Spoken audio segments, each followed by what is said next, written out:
Hey everyone, my name is Wolf Girl, aka Britt, and today we are going to play a game called, well, I'm playing it, and you guys can play it too because it's free for Android devices. It's called, let me make sure I got the name right. I believe it's called The Wizard's Choice, but here on the thing it says Play Wizard's Choice 1. So we're going to call it Wizard's Choice, just for a best bet. And now I don't really have to say much about the story because it will tell us as we go into the first part. And this is all of basically a choice making game where you make certain choices and you can increase or decrease your morale, save people, kill them off, whatever you fancy doing, whether you want to play this, just play it however you want to. Now, I've played a little bit of this, and I've managed to both kill myself and the people who fight and go into battles for me. So, not doing good, but I hope eventually I will get better, and I want you guys to see this through with me. So, let's get started. You are a young wizard, seeking treasure and glory. You are walking along a path in the forest, one-day journey from Ring City, your beloved home.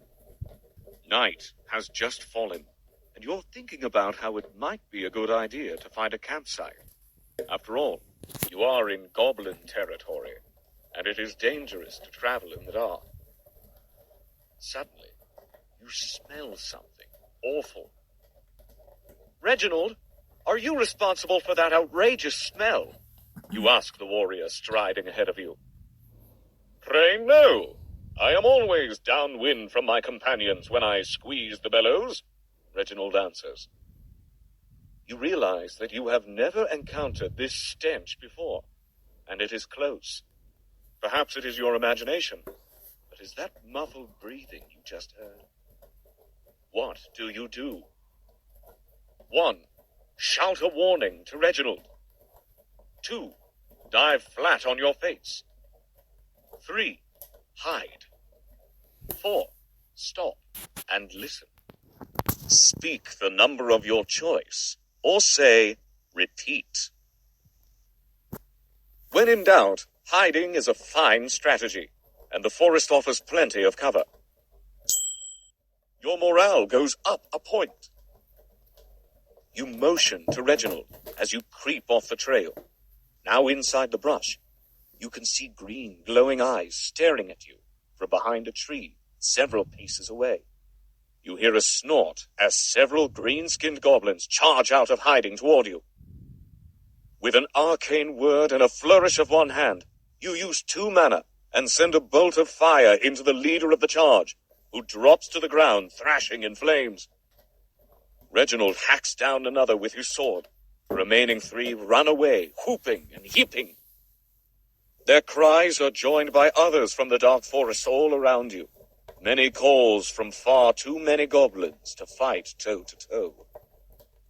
It is a hunting party, probably tracking wild game. We humans are a delicacy, much better than mutton, Reginald says. You regard the 2 dead goblins on the ground. Dead goblins are worth 10 gold piece per head in the city. Luckily, you don't need to carry their heads around. The city authorities will accept their left ears. What do you do? 1. Cut the ears off. 2. Just run. Get the ears, you exclaim as you pull out your razor-sharp dagger from your belt. For a second, your sometimes slow-witted warrior sidekick does not understand, but as you start sawing away at the first ear, he gets the idea and fishes out his own dagger. Soon you have a bloody goblin ear stuffed into your pocket, and Reginald has one of his own. Nasty? Very. However, 10 gold pieces are nearly 6 months of wages to a common laborer. You earned 10 gold pieces. What now? Reginald asks. Certainly there are excellent places to hide in the forest if we can just make it until morning. True, the goblins may have dogs, and their own sense of smell is keen, you say. We might climb a tree then. That would at least be defensible, Reginald suggests. You wish to be treed like a fox with goblins barking underneath. If you wish a position that is both defensible and allows some freedom of movement, we should hasten to Castle Inverness. It is near, and we could fortify ourselves behind those walls, Reginald says. You frown. It is a fortress, yes, but inhabited by what? Gods know what manner of creature may have taken up residence in that ruin over the years. 1. Hide in the forest. 2. Garrison in the ruin walls. 3. Climb a large tree. Either speak the number or swipe the screen. Swipe up for 1, right for 2, down for 3, and left for 4.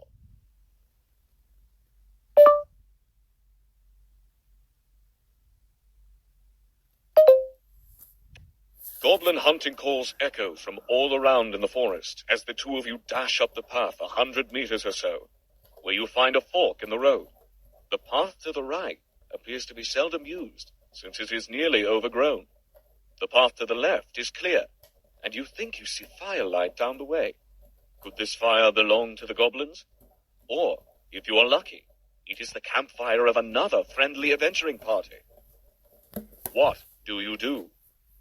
I'm sorry, I didn't hear you. Please press a button instead to make your choice. You didn't even give me Also, the you can choices. swipe the screen. Swipe up for 1, right for 2, down for 3, and left for 4. 1. Castle. Never question a wizard. Enough foolishness. To Castle Inverness and her blessed walls, you proclaim. Reginald rises to his feet. Yes, may their puny bodies break against our stone defenses. Your morale goes up a point. After a minute of stumbling down what is best described as a game trail, you see the shadowy husk of the ruin in the moonlight ahead. Unfortunately, the battle cries of your pursuers are closer than ever, and when you look back over your shoulder, you see glowing eyes, lidless, green, and bulging out like small onions. The two of you turn on a boost of speed, and soon the outer wall of the castle looms before you. It is about 10 feet high and crumbling. You realize with horror that there are no holes on this side that are large enough to fit through. Meanwhile, Reginald, a faster runner than yourself, has disappeared around the north corner of the wall. An arrow whistles past your head. You look back and see at least 4 pairs of glowing eyes. What do you do? 1. Follow Reginald. 2. Jump the wall spell. Requires 1 mana. 3. Turn and blast them. Requires 4 mana. You have 12 mana. You turn north to follow Reginald. You have almost reached the corner when an arrow stabs into your shoulder. Ah. Oh! You lost 2 life. You have 12 life. When you round the corner, you do not see your friend, but there is a section of partially crumbled wall that you think you can climb swiftly. Another arrow whistles by before you are able to roll over the top of the battlement and onto the rotten wooden floorboards on the other side. In a few seconds, there are 4 goblins at the base of the wall, chattering angrily. One of them begins climbing up the rotten rock. You decide this is a good place to take a stand. There is a lot of loose rock at the top of the wall. You are not particularly strong, thanks to your inactive life as a wizard. However, you expect you could push a few large rocks down upon this climber. On the other hand, they are all out in the open, and your combat spells would certainly be effective now. What do you do? 1. Push rocks down on the climber. 2. Just fry the climber. Requires 2 mana. 3. Fry them all. Requires 4 mana. Absolutely. Why waste your magical energy, that is, mana, when instead you can use the time-honored trick of hurling rocks down upon your enemy? Very medieval of you. Your morale goes up a point. Sure enough, there are some large loose stones nearby, which you push down upon the climbing attacker. The first one misses, but he looks up just in time to get a melon-sized rock right to the face, making a watery, crunching sound. He falls back down onto the earth where he lies motionless. The other 3 look up, scream in rage, and back off. Suddenly, you feel the battlement boards below you shake to the unmistakable rhythm of footfalls. God, they got behind me, you think. Charging along the runway is a shadow of a tall and lanky man carrying something. A bow. Reginald, you sigh in relief. He must have found another way in. Reginald leans over the wall and seemingly without even aiming, lets loose an arrow. One of the little devils below falls to the ground, squirming with an arrow in his chest. The others scatter back toward the forest. With their eyes turned away, they make difficult targets in the scant moonlight. Nevertheless, your friend takes one more down before the rest make the safety of the woods. We have struck terror into that advance party, but they will call for reinforcements. We have the wall. Can we hold it? Reginald asks. We could go in. You point to the castle keep beyond the courtyard. The castle is 3 stories tall, or at least it had been before the top layer partially collapsed. The fortress is as lifeless and still as a painting. Still, you wonder if anyone is looking back at you from the dark windows and arrow slits of the ruin. What do you suggest? 1. Prepare a wall defense. 2. Enter the castle now. 2 are not enough to defend all 4 walls. Away to the keep, you shout. You run across the courtyard and open the large wooden double doors, which shriek on rusty hinges. Unlocked! This may be a trap, my friend. We best be on our guard, Reginald says. Once inside, Reginald slams and bars the doors. The entrance chamber is large, with a high vaulted ceiling. The stone walls are cracked and flaking. The ground is strewn with loose rubble. The air is stale. Aside from the double doors behind you, there are closed wooden doors on the north, east, and west walls. It is not long before the front doors begin to rattle violently. Through a nearby arrow slit you can see green, glowing eyes and the glint of axes chopping away at the door. You are not sure how long the barred portal will hold them. Reginald wants to hide deeper in the castle. On the other hand, this place smells of death. It might be prudent to take a few seconds to investigate the room and doors. What do you do now? 1. Move on. You motion to Reginald to check the east door. You inspect the ground and see that there has been traffic through here. Some of the tracks on the dusty floor appear to be from human-sized shoes or boots, while others appear to be from bare feet, far too large to be from men. None of the tracks appear to belong to goblins. Listening, you cannot hear anything over the goblins thumping and screaming outside. You direct the light of your lantern at the northern door and are about to turn toward the eastern door when something catches your attention. Was that an eye, you wonder? You think you caught a glimpse of a glistening eyeball through a rotting hole in the northern door. Casually, as though just taking another look around, you sweep your lantern light over the door again, pausing for just an instant at that spot. Yes, that was an eye! You are being watched! And although your glimpse of it was fleeting, you could tell the eye did not belong to a human. The white of the orb is pink with blood, while the retina is pitch black and large. You would like to get a better look at the creature, There is a minor spell you normally use to magically open doors from a distance. You find it tedious opening doors yourself. As long as the door is unlocked, you could use this lazy wizard spell to open the eye door without being too close. On the other hand, that may frighten or anger whomever that eye belongs to. Perhaps you should just talk to it. Maybe you can join forces against the goblins. Alternatively, you might be able to hurl a bolt of fire through that eye hole. Not an easy shot, but you have the element of surprise. Finally, there is the running option, a choice that has been keeping wizards alive for thousands of years. What do you do? 1. Open the door. Requires 1 mana. 2. Shoot the eye. We're just gonna run. You command as you point to the eastern door. Reginald reaches the door first and yanks it open. Crack! You hear from behind you. The northern door, the door with the eye hole, has exploded open. The light of your lantern streams into the doorway to reveal a huge, pale monster.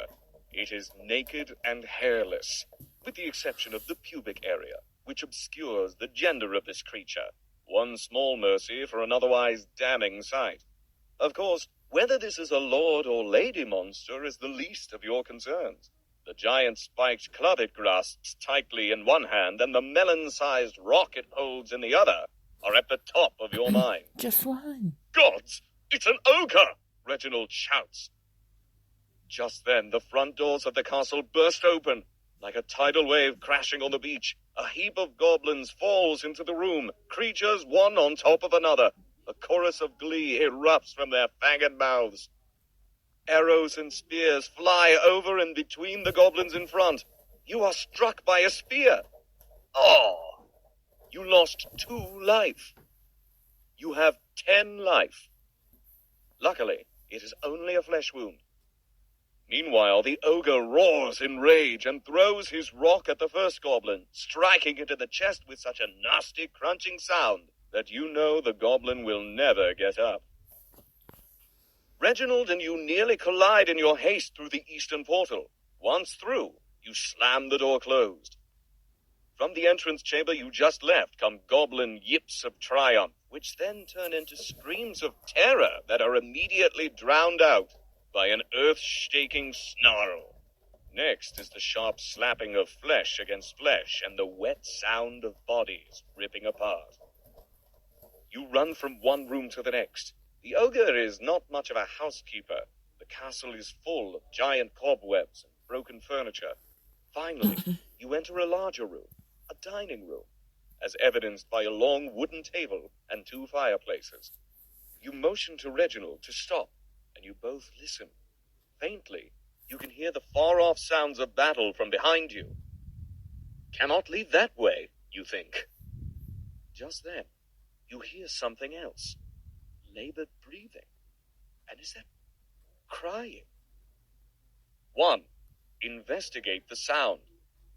2. I'm out of here!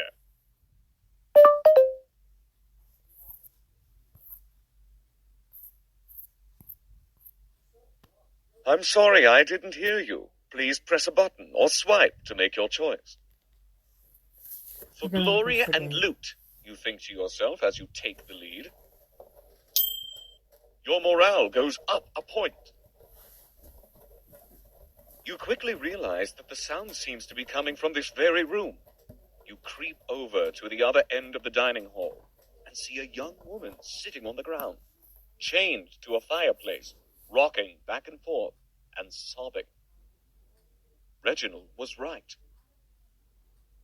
The cries break off and she looks up at you with an expression of fear that quickly turns to surprise. Who are you? She asks.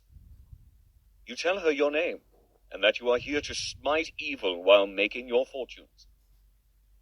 This brings a smile to her face. A pretty smile, you suspect, although it is hard to tell under all the dirt smudged on her face. She gives her name as Sibba and says there is a key to her chains on the table. Sure enough, beside cracked and dusty china is a small brass key. As you set about unlocking her, she tells you that she is the daughter of a merchant who is traveling with their trade caravan when it was attacked by a mighty ogre with a small band of priests of an evil god wearing dark cloaks. Those of her party not killed in the initial attack were taken prisoner and chained up in this room. One by one, they were taken away by the priests, never to return. They took my father, Sibba sniffs. No doubt he is slain, but I must try to find him. Will you help me? She asks. You ask her if she has any idea where her father or the others might be, but she knows little of the rest of the castle. Reginald takes you aside and says, ought we to take her to safety and then look for her father on our own? She would be in danger traveling with us. You agree that having some half-starved, unarmed daughter of a merchant tripping along behind you will only get her killed. But where is safety? Last time you checked, the courtyard was crawling with goblins, and according to her, the castle residents are not very good hosts. Okay, guys, so that's where we're going to end it today. We managed to kill some goblins, find an ogre, be attacked by him, and then, or her, as we don't know the gender, as it said, and got to witness a little bit of the ogre killing some goblins as well. And we found another person who could be our companion. We don't know yet, but we will find out next time. I hope you guys enjoyed Wizard's Choice Part 1. In the next episode, we'll hopefully figure out what's wrong with these priests. Why they went from supposedly being holy to becoming dark and basically worshiping the devil. We'll find that out in the next video. So I hope you guys enjoyed the video. If you did, leave a like if you choose to. And I will talk to you guys in the near future. Bye-bye.